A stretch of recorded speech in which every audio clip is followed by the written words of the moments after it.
Selamat malam. Di sini saya Unedul Abasis Pakpahan dari kelas 11 TKJ 1 ingin mempresentasikan tentang topologi jaringan untuk lebih memahami konsep, pengertian, fungsi, dan manfaat. Konsep topologi. Topologi adalah cabang matematika yang mempelajari sifat-sifat ruang yang tetap sama meskipun bentuknya berubah secara halus seperti direnggangkan, dibengkokkan, atau dipelintir tanpa merobek atau menempelkan bagian baru. Topologi fokus pada aspek hubungan dan kontinuitas antar titik dalam ruang tersebut. Apa itu topologi jaringan? Topologi jaringan adalah susunan geometris hubungan antar perangkat seperti node, link, dan stasiun dalam sebuah sistem jaringan komputer. Ini bukan hanya tentang bagaimana perangkat terlihat, tapi lebih pada bagaimana mereka berinteraksi dan bertukar data. Secara esensial, topologi menentukan bagaimana data mengalir dan perangkat saling terhubung, baik secara fisik, kabel lokasi, maupun logis, jalur komunikasi. Pemilihan topologi yang tepat adalah langkah krusial dalam merancang sistem jaringan yang efisien. Fungsi dan manfaat. Fungsi topologi jaringan.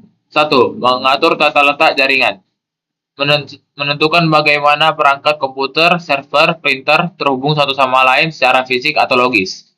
2. Mengoptimalkan alur data. Mengatur jalur pengiriman data agar lebih cepat dan efisien sesuai kebutuhan jaringan. 3. Mempermudah perawatan dan perbaikan. Dengan topologi yang jelas, teknisi bisa lebih mudah menemukan sumber masalah jika terjadi gangguan. Manfaat topologi jaringan. 1. Efisiensi biaya. Dengan desain yang tepat, biaya kabel dan perangkat jaringan bisa ditekan. 2. Kinerja jaringan lebih baik. Topologi yang sesuai membuat transfer data lebih cepat dan stabil. 3. Pengelolaan jaringan lebih mudah. Admin jaringan dapat memantau dan mengontrol lalu lintas data dengan lebih efektif. Jenis-jenis topologi. 1. Topologi bus. Semua perangkat terhubung ke satu kabel utama atau backbone. Data dikirim lewat kabel utama dan diterima oleh semua perangkat, tetapi hanya penerima yang sesuai yang memprosesnya. Kelebihannya, hemat kabel dan mudah dibuat. Kekurangannya, jika kabel utama rusak, seluruh jaringan mati. 2. Topologi ring. Semua perangkat terhubung membentuk lingkaran tertutup, data mengalir searah melalui setiap perangkat. Kelebihannya, transfer data teratur. Kekurangannya, jika perangkat atau kabel terputus, seluruh jaringan terganggu. Topologi star. Semua perangkat terhubung ke pusat atau hub atau switch, data dikirim dari satu perangkat ke perangkat pusat, lalu diteruskan ke tujuan. Kelebihannya, mudah dikelola, kerusakan di satu kabel tidak mempengaruhi lainnya.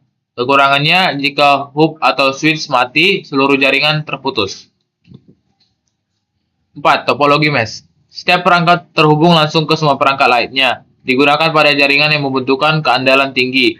Kelebihannya sangat tahan gangguan, kekurangannya boros kabel dan biaya tinggi. 5. Topologi tree. Gabungan topologi star yang disusun bertingkat seperti pohon, cocok untuk jaringan skala besar seperti sekolah atau kantor. Kelebihannya mudah diperluas, kekurangannya jika kabel pusat putus, cabang di bawahnya ikut mati. 6. Topologi hybrid. Gabungan dari dua atau lebih jenis topologi jaringan, misalnya star tambah ring atau star tambah bus. Biasanya dipakai pada jaringan besar untuk menggabungkan kelebihan dari masing-masing topologi. Kelebihannya fleksibel dan bisa disesuaikan dengan kebutuhan. Kekurangannya, biaya dan perawatan cenderung lebih mahal. 7. Topologi linear. Mirip topologi bus, tetapi perangkat terhubung secara berurutan atau garis lurus dengan terminator di kedua ujung kabel. Cocok untuk jaringan kecil dan sederhana. Kelebihannya murah dan mudah dibuat, kekurangannya sulit dikembangkan dan rawan gangguan. Sekian presentasi dari saya. Saya ucapkan terima kasih telah memperhatikan dan mendengarkan presentasi saya. Selamat malam.